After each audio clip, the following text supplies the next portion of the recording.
Jai Hind, everyone. Recently, the entire world has been witnessing how Pakistan has been dealing with the innocent civilians, innocent citizens of the Pakistani occupied Jammu and Kashmir region. In the last 2 days, the official report says that around 15 people have been shot dead, and in these, it has also been said that those also include a few policemen.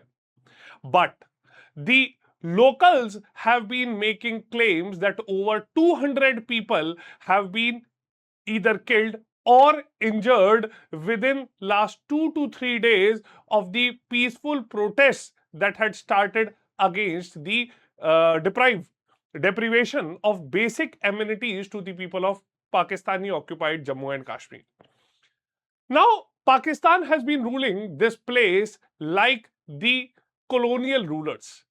They have been ruling this place without undertaking actual responsibilities of the welfare of the people, and the region has been used to make the failing state Pakistan prosper.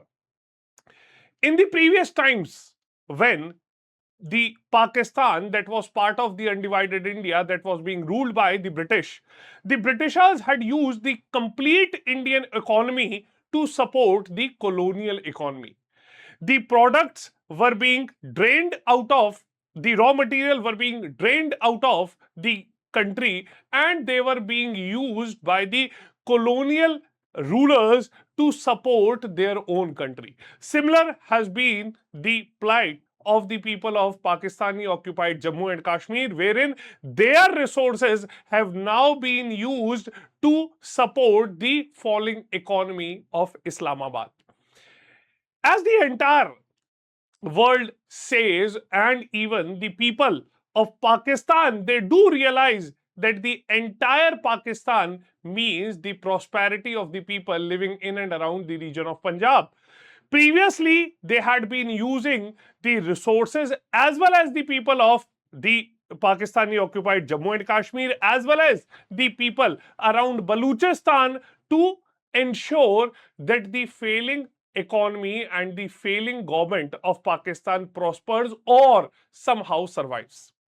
Now, why Pakistan calls this region Azad? Pakistan calls this region Azad only because Pakistan wants to stake claim over this region without having to undertake any actual responsibility of the people of this region. Pakistan is just using this region as well as the people of this region to fulfill its own colonial interests. The protests that have erupted, okay, and it is not just something that has been triggered recently, okay, they have been recurring unrest that have been taking place since 2023, and the protests had started over inflation, power tariffs, and most importantly, governance. Now, this wave is very, very intense due to the Supreme Court's verdict on the reserved seats. But how you can make mockery of the political system, that has to be learned from Pakistan. Now, these reserved seats will be, they are basically being reserved for the loyalists of the ruling Pakistani government, and they have got nothing to do with the people of Pakistani occupied Jammu and Kashmir. And more importantly, these 12 reserved seats will be filled by the people from outside the region of Pakistani occupied Jammu and Kashmir.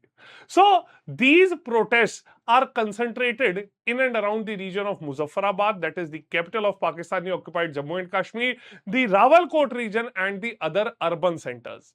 Moreover, uh, the scenarios that have been built over this area, over these protests are very much similar to what previously Pakistanis has been doing to the Shia ruled Gilgit-Baltistan region. Okay, so we can understand one thing, that these economic issues have now made this region a very, very fragile region. Okay, now when we move ahead and we see that what actually is happening. Now, timeline, this all started from early June 2026. Okay, so basically the protests had been planned. Okay, and if we undertake the ground reality, the protests began intensifying in the starting of June 2026, and then they continued. The immediate trigger was the Pakistan occupied Jammu Kashmir's Supreme Court's verdict upholding the controversial 12 reserved seats. The Jammu Kashmir JAAC, the Joint Awami Action Committee, which is broadly a civil society platform, has been at the forefront of these protests. But Pakistani government's response had been very, very harsh. The internet blackouts have been taking place, heavy paramilitary deployment have been done, and these representatives of JAAC have also been banned under the Anti-Terrorism Act. Now, the government has been issuing bounties up to Pakistani rupee 1 crores on key leaders, and now these leaders have been slapped with the charges of terrorism as well as sedition. So official figures now suggest that there have been around 11 to 15 people dead, including some security personnel, and over 70 injured. But as the local reporters, local people claim, this number is anytime over 200. Now, this is the third major wave that has taken place after 2023. In 2023, the protests had started upon the high prices of wheat and electricity. In 2024, it was again about the issue of representation. But in every case, the Pakistani government, instead of finding out a long-standing solution, they have just been making a fool out of these peoples. Now, when we talk about the root cause of this region, why the protests have been taking place, okay? Now, if we see the economic condition of this region, so you may understand these protests are not sudden. They stem from the deep-rooted grievances and the deep-rooted discrimination that has been done by the ruling Pakistani government and for now over 70 years. Economically, the locals are not at all happy. The locals resent high electricity tariff prices despite the Mangla Dam, hydropower dam, which is located in this region of Pakistani occupied Kashmir. Now, these people have a very valid reason, and they believe that they have been generating power for the Pakistan government, and now they are the ones who have been deprived of the electricity. There has been chronic shortage and high prices of subsidized wheat as well as flour in this region. The region is suffering due to underdevelopment, and the visible elites of the Pakistan have now been flourishing upon the economic crisis that the people of Pakistani occupied Jammu and Kashmir are actually suffering. Now, next, if we talk politically, okay, so Islamabad, they basically have tightened control through the bureaucrats and loyalists in this region. The local decisions are often overruled, and heavy security presence due to the militancy adds to the alienation of these people. In 2023 also similar events had taken place, and then the ruling government had given temporary subsidies, but even though the short-term solutions have been given, but the structural problems remains the same. Okay, the structural problems have persisted. Okay, Pakistani occupied Jammu and Kashmir still remains underdeveloped in comparison to even the least developed Pakistani regions. The locals of this region of Pakistani occupied Kashmir feel that their resources, their water, their land are being exploited without giving adequate returns to the actual owners of those regions. Moving ahead, if we also talk about who essentially is involved, okay, who all are the key stakeholders, who all are the key players. On the protester side, it is the JAAC. Now, JAAC is the Jammu Kashmir Joint Awami Action Committee. Now, herein we can see that it is a unified platform of traders, professionals, lawyers, students who had issued a 38-point charter of demands, which included cheaper power wheat, end to corruption, infrastructural development, and abolition of reserved seats. Okay. From the Pakistani side, the federal government and the Pakistani occupied Kashmir administration have now responded with full force and legal measures. The local residents are of the opinion that they have been defranchised as they directly elect only about 33 of total 53 assembly members. Okay. Moreover, the local PoK residents feel that 12 reserved seats are filled by outsiders. So refugees from J&K now settled in Punjab or Sindh region, and locals direct elect only around 33 or 53 seats. Okay. So we can see that how this distribution has been made, and this distribution has been primarily made to support the greed of the ruling Pakistani federal government. Okay, so we can understand one thing, that that essentially the immediate flashpoint is this 12-seat controversy. Okay, now the Indian government and the political leaders have also condemned the police brutality and calls for international accountability. Clear? Now, herein we can see what are these 12 reserved seats controversy. Okay. Now, the legal provision, okay, the legal provision in this, essentially, the legal provision in this situation, it says that under the Pakistan occupied Kashmir's self-styled constitution, 12 seats in the 53-member assembly are reserved for Kashmiri refugees who migrated to Pakistan. Voting for these seats occurs outside PoK, that is in the region of Punjab and Sindh region. Okay, so you may understand that actually the ones who are electing them are the ones who have got no relation with them. Okay, they are the ones who even do not know that these representatives are elected for whom. Okay, additionally, the women, ulemas, overseas Pakistani technocrats, locals have limited or the direct say in this. Okay, so we can say that these people, okay, the additional elections that have been taking place, okay, they also do not represent the rights of these people. Clear? So out of these 53 seats, the locals are electing 33 members. Okay, now besides these 12 seats, okay, now besides these 12 refugee seats, there are 5 seats for women. Okay, so 5 seats have also been given for women. Okay, 1 seat has been given for the ulema. Okay, now ulema is essentially the religious scholar. Okay, 1 seat for the overseas Kashmiri. Okay, 1 seat for overseas Kashmiri, and 1 seat has been given for technocrats. Clear? So this is how this division has been done. Clear? Now, why do locals oppose these seats? The local PoK residents, they argue that these 12 seats are effectively used by the federal government in Islamabad to appoint their loyalists in the PoK assembly, and these people have no genuine connection to the people of Kashmir. Now they complain that these MQM members, okay, they represent the Urdu-speaking immigrants and end up in their assembly through these seats. Clear?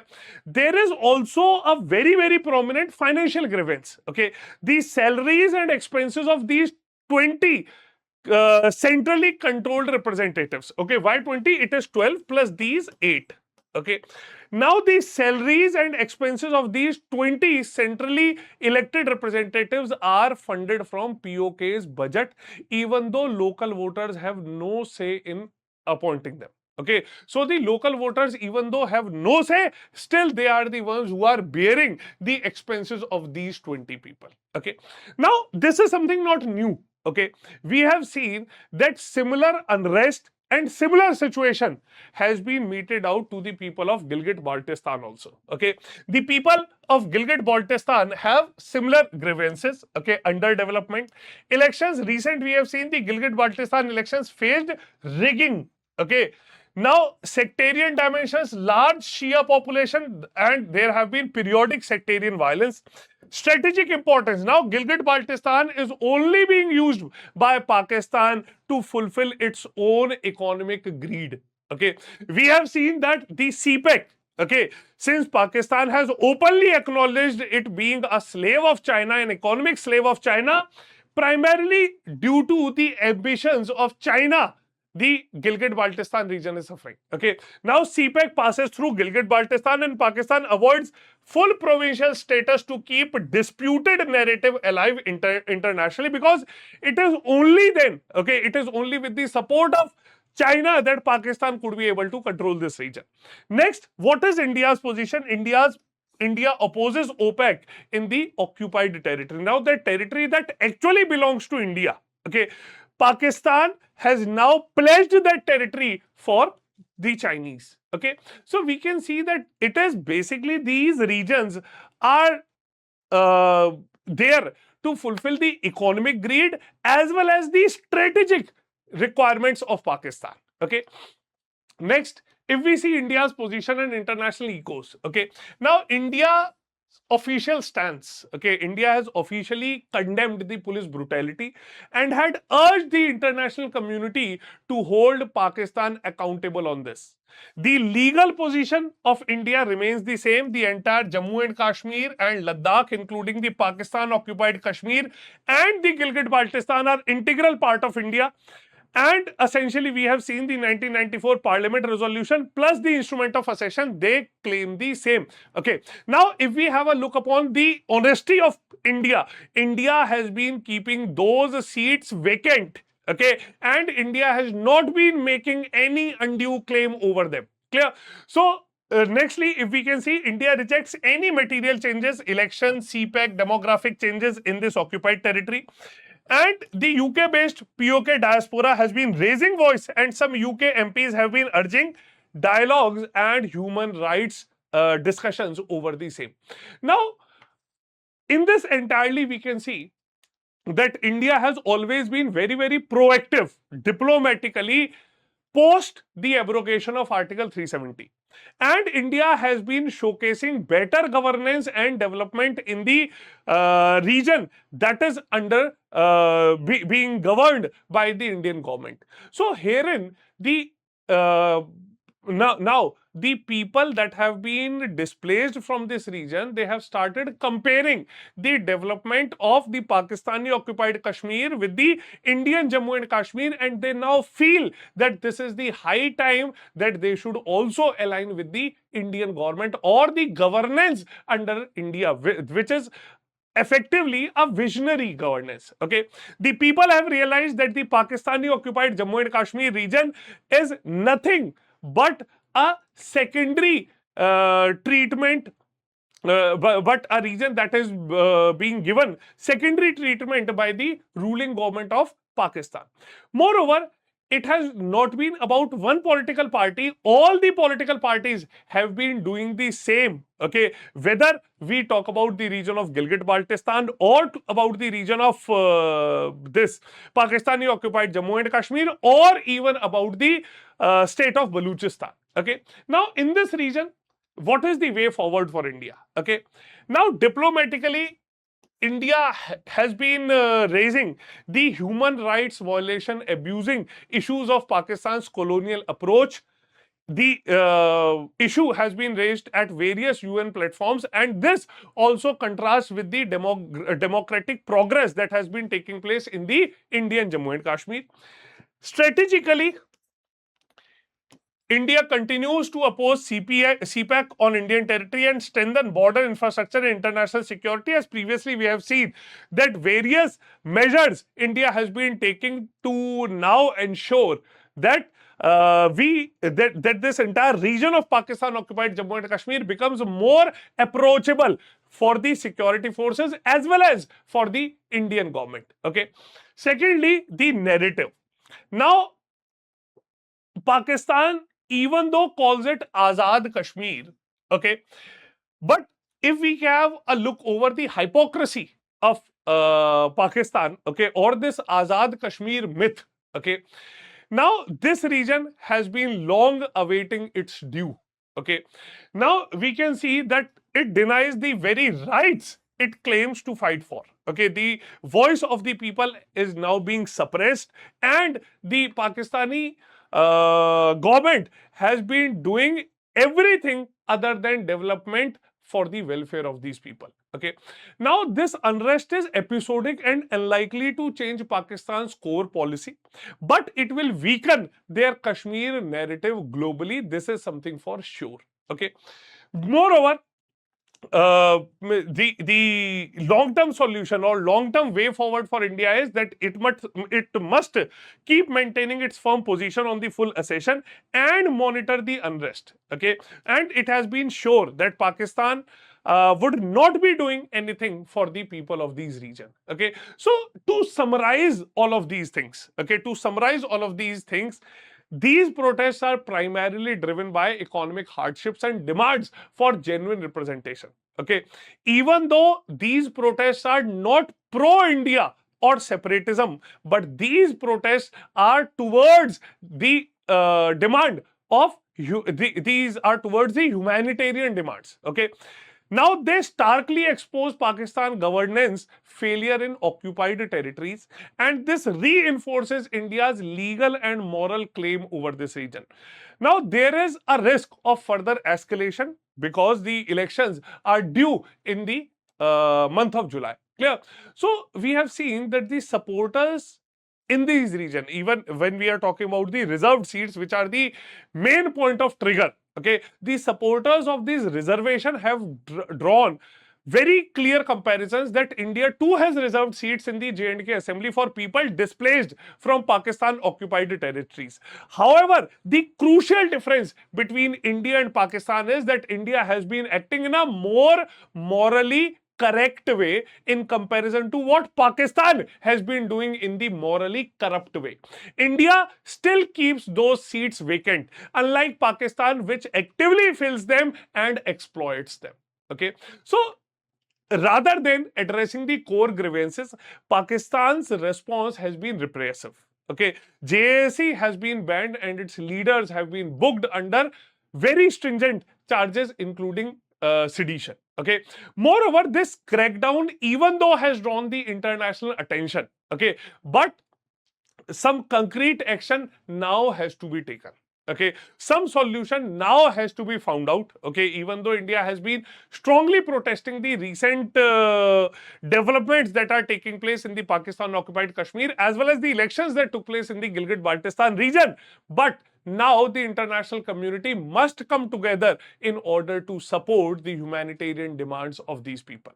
Okay, so this PoK's unrest is an inevitable consequence of occupation without representation, a region that has been exploited for its resources and has been denied basic rights. Okay, they have been denied the political voice and they are governed by a distant power's interest.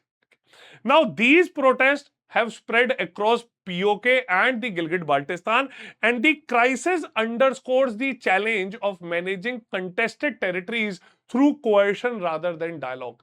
For India, it also reinforces its long-standing position that these regions remain integral part of the erstwhile princely state of Jammu and Kashmir, which is indeed a part of the current India, illegally now being occupied by Pakistan. Okay, so please do let me know what all are your views upon this. Okay, what do you think are the probable solutions to this problem and way forward for the people of Pakistan occupied Kashmir? Okay, moreover, if you are preparing for the civil services exam in 27, 28 or 29, the GS foundation batches in the P2I batches have now been started. Okay, the evening English batches are being launched alongside full-fledged English language GS Foundation batches, and all of these batches are based upon the SMART model: structured classes, mentorship, assessment, revision, and test. Okay, Now, this is a limited period offer wherein you get 50% off on these code subscriptions. You just have to use the code SRM Live to get the best discount. So this was all from my side today. We'll see you all in the next session. Jai Hind.